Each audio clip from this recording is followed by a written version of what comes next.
جہاں تک میری ملاقات کا تعلق ہے نا، وہ 1966 میں اریسٹ ہوئے ہیں مقبوضہ کشمیر میں، جو 1966 میں تو انڈر ٹرائل تھے سلطنت جیل سری نگر ہری پربت جیل میں.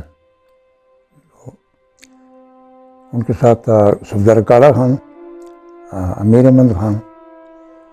صفدر کالا خان کا تعلق جو ہے گوڑی پٹکا سے ہے، امیر احمد خان کا تعلق جو ہے وہ بارہمولہ سے. تو وہ چونکہ قید سخت زنان خانہ میں تھے منتقل، تو مجھے بھی وہاں انہوں نے منتقل کر دیا. وہاں تھا جمس خان سے ایک، صفدر کالا خان، امیر احمد، گل رحمان، 4-5 آدمی جس سے میں بھی ہو گیا. تو اگست 1968 میں ان کو سزائے موت ہوئی.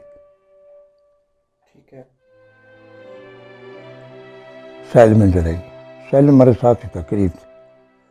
تو وہاں ہی میری پہلے ملاقات ہوئی. تو اس کے بعد پھر وہ نیچرل فرائض جس کے بعد تقریباً 9 سال تک بڑھ کر میرا بات کرا.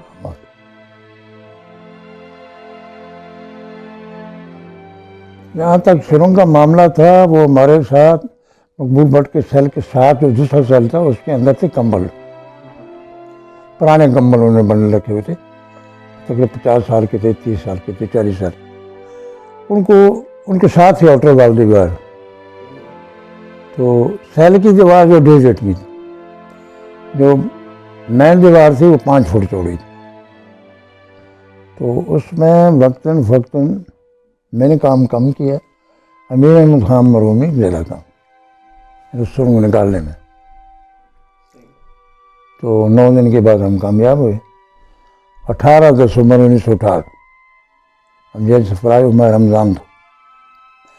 16 دن کے سفر ہم نے پہاڑی سفر کی، جس میں 6 دن 6 رات لگاتار بھوکا سفر تھا. نہ کوئی چیز کھانے پینے کے لیے ہمارے پاس نہیں تھی. وایا راجا گلی، چھم چھتریا، یہ کہتے چھم جوڑیاں، یہ چھم چناری چٹکوٹی کی سائڈ.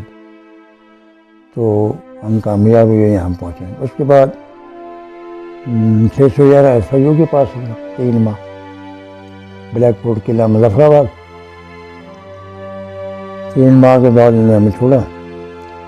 پھر دوسری ان کی میری قید کا جو معاملہ تھا وہ گنگا ہیجن کیس میں تھا 1971.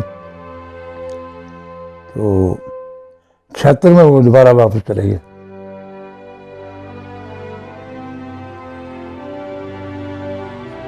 دیکھو وادی تو ایک بہت بڑا ایریا ہے نا، ہر آدمی تو کسی کو نہیں جانتا.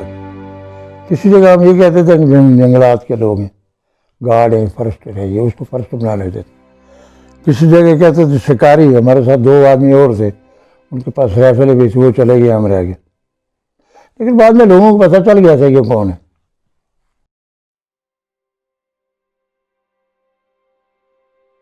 معاملہ یہ ہے، یہ مطلب جب ان کی اس کو ٹیسٹ کیا، دیکھا کہ کیا چاہتا ہے، کیا کرنا چاہتا تھا، کیوں گیا تھا اندر، کس طرح اس کو سزائے موت ہوئی، کس طرح بھاگا. تو انہوں نے بڑی کوشش کی کہ یہ بھگایا گیا، انڈین سازش، جیل سے اس طرح بھاگ نہیں سکتا آدمی. یہ وہ مجھے کہا گیا کہ تم اس کے خلاف گواہی. میں جب فقیر روڈ کھٹکتا اس وقت اور سے 611 FIU ہوگا، میں نے انکار کر دیا.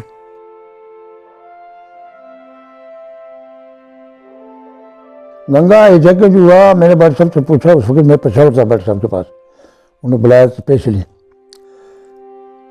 بڑے پریشان تھے اپنے حالات میں، جاتے تھے کبھی کس اخبار کے دفتر میں، کبھی کس کے دفتر میں. میں نے پوچھا بھائی کیا بات کیا ہے؟ کہ میں پریشان اس لیے ہوں کہ بھائی میں نے ان کو کہا تھا، یہ 6 ماہ 8 ماہ پہلے کی بات ہے کہ ہائیجیک ہونا چاہیے، کیونکہ ہاشم کو انہوں نے ذہنی طور پر تربیت دینے کے لیے پشاور وہ آیا تھا. وہ آیا پاسپورٹ، اس کی سسٹر تھی وہاں، ادھر ان کی ملاقات ہوئی. تو اس کو وعدہ کیا کہ تم وہاں سے جا رہے وہاں کرو. اس میں یہ تھا 60-70 آدمی گرفتار تھے اندر.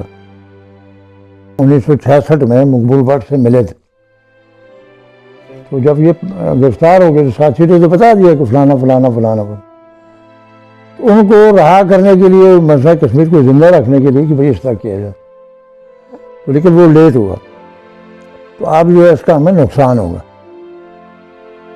ہوا واقعی اس طرح ہوا.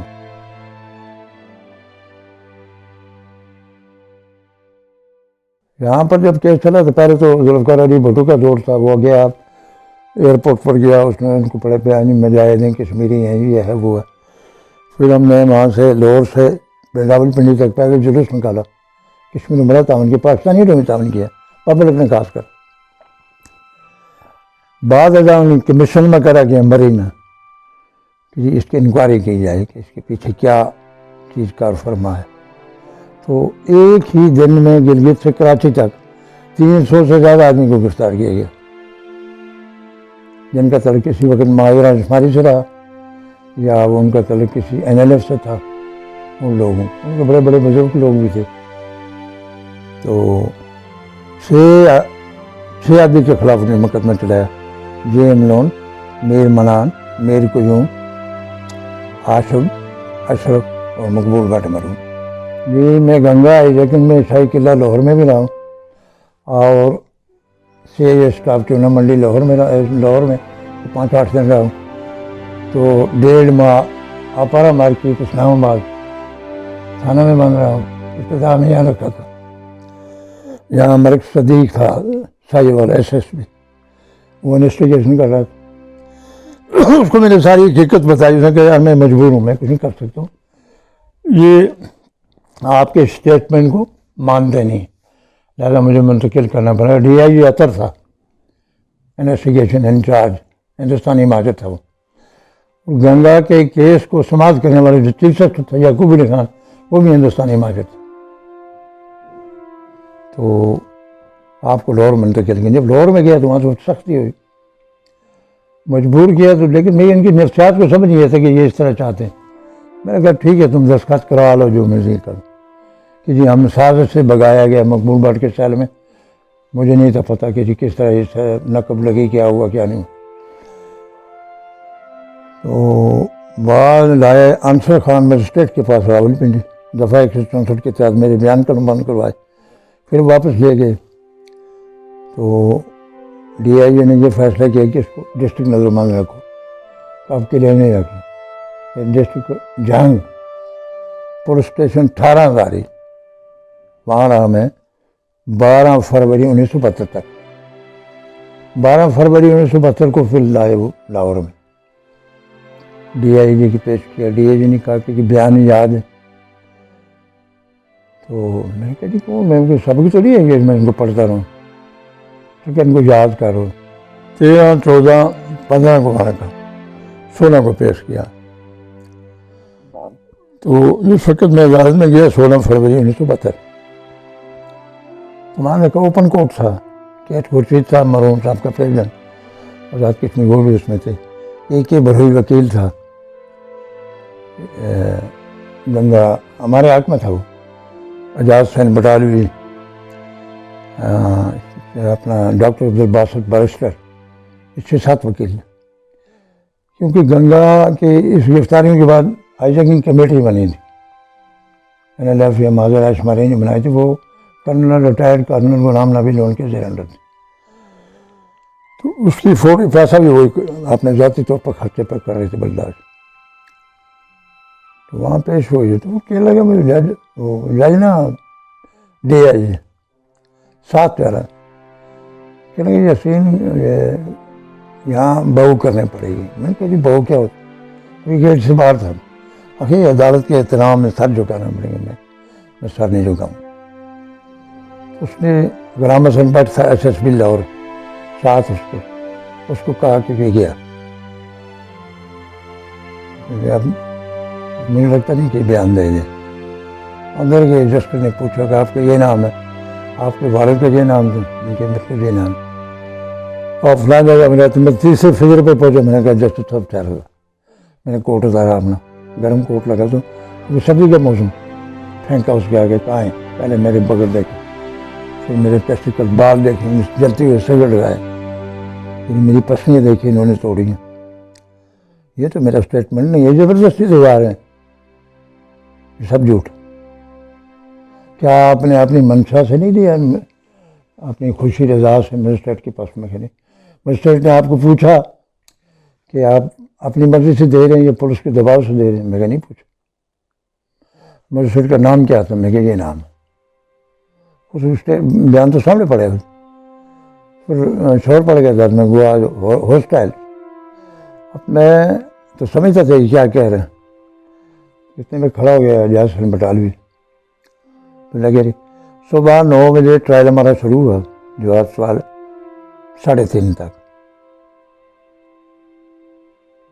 اب یہ جو گورنمنٹ کی طرف سے تھے گریجویٹ کے وہ بھی سوال کوشچن کرتا تھا، جسٹیفائی کرتا تھا.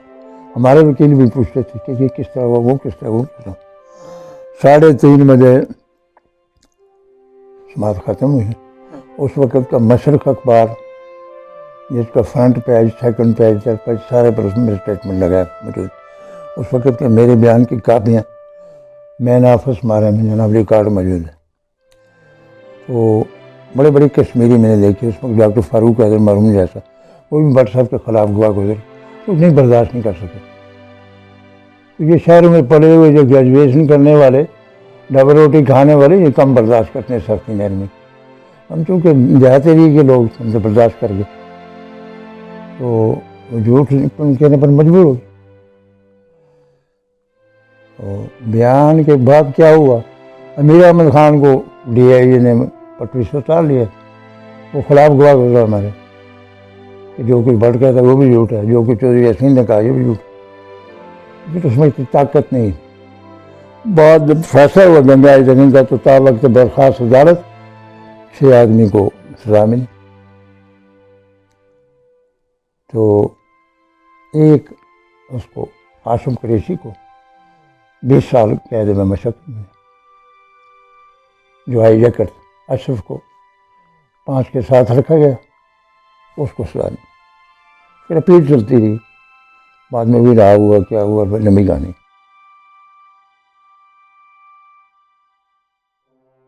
دوسری دفعہ جب پار گئے انہوں نے مجھ سے کنٹیکٹ کیا. راولپنڈی میں ہماری ملاقات ہوئی. سامان میں نے خود خریدا، بوٹ جراب وغیرہ جو کچھ مطلب کوئی قیمت لگتی ہے پہاڑوں پر. لیکن اینڈ ٹائم یہ ہوا کہ پتھر گیا آپس میں. انہوں نے کنٹیکٹ کیا. دوسری دفعہ ان کو لے گئے وہ ریاض ڈار مرحوم کو ساتھ، افضل میرپور والے کو ساتھ. تو وہ گئے دوسری دفعہ وایا کمل کوٹ اڑی. ان کی مدد کرنے والا اس وقت کا ماسٹر ہاشم علی کمل کوٹ، جس نے ان کو مطلب اندر وہاں پناہ بھی دی، بھیجا بھی. اس بیچارے نے بڑی سختی نرمیاں برداشت کی. تو ان کا وہاں سے جاتے یہ جو چاچی ننواڑا ہے کہ وہاں لنگیاٹ ایک جگہ کا نام. لنگیاٹ میں کسی زمانے میں مرض کے وقت میں وہاں بریٹش ہاسپٹل تھا، انگریزوں کا اسپتال. وہاں کو مینیجر کے ساتھ کچھ سسٹم ہوا، وہ بھی ہوا ریاض ڈار کے ہاتھ سے. فائر بھی کیا ریاض ڈار نے. فرسٹ بیچارہ مقبول بیٹھ گیا. تو ان کا پہلا بھی کیس تھا. اب نیا یہ ماڈل کیس بن گیا. دلی لے گئے اس کو. مقدمہ چلتا رہا 84 میں اس کو سزائے موت ہو.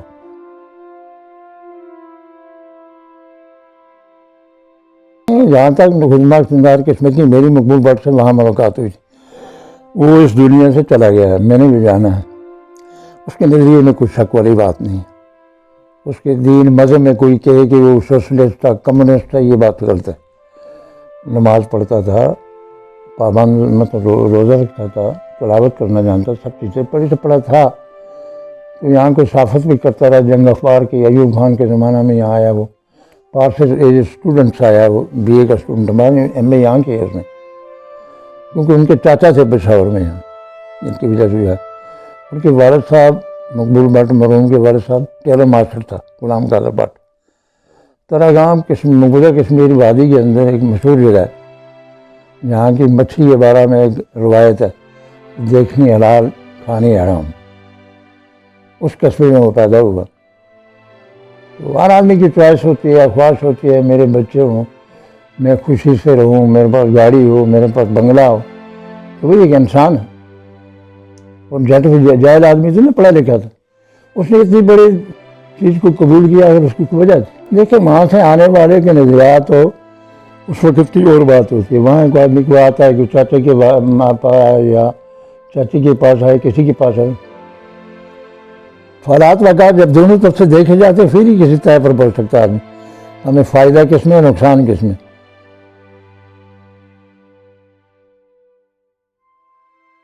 کہ دوسری طرف جا رہے تھے ان کو یہ پتہ تھا کہ مجھے سائے موت ہے، میں مفرور بھی ہوں.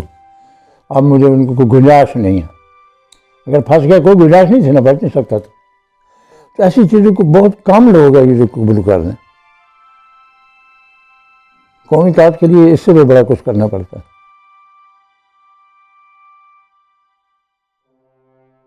وہ کہتا تھا، یہ بات کہتا تھا، اس نے کئی بار مطلب اس چیز کو دہراتا تھا کہ جی سب سے بڑے غاصب، سب سے بڑے ظالم یہ ہیں، سب سے بڑا دشمن اپنے ہیں یہ پاکستانی. اور ایسا ہوا.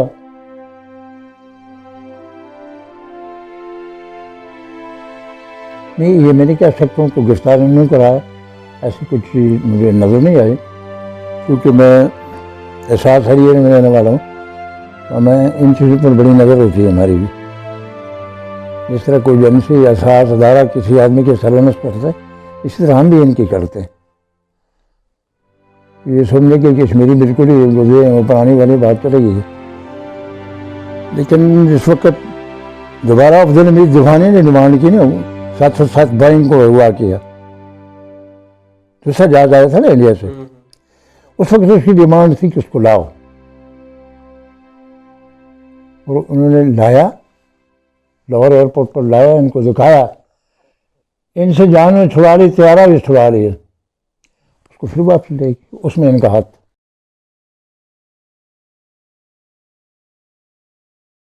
کیونکہ خود مختار کشمیر کو نہ پاکستان چاہتا ہے نہ بھارت چاہتا ہے، اب چائنا نہ وہ چاہتا ہے. تو کشمیری ہمارے لوگوں کی بدقسمتی ہے کہ پھر ہم کہتے ہیں کشمیر بنے گا پاکستان، جھنڈے اٹھا کر ان کو قربانیاں دینے کی مدد. کیا کیا نہیں ہو رہا وہاں پر.